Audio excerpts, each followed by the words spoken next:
You ask Tiger to solve. This deals with linear equations with one unknown. The final result is b equals 88. Let's solve it step by step. Group all constants on the right side of the equation. Add 9 to both sides. Simplify the arithmetic.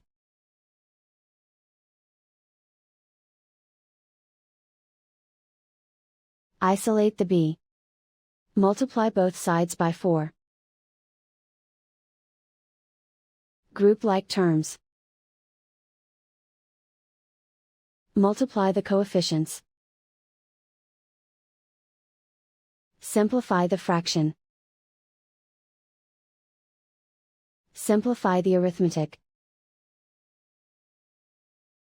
And so the final result is b equals 88.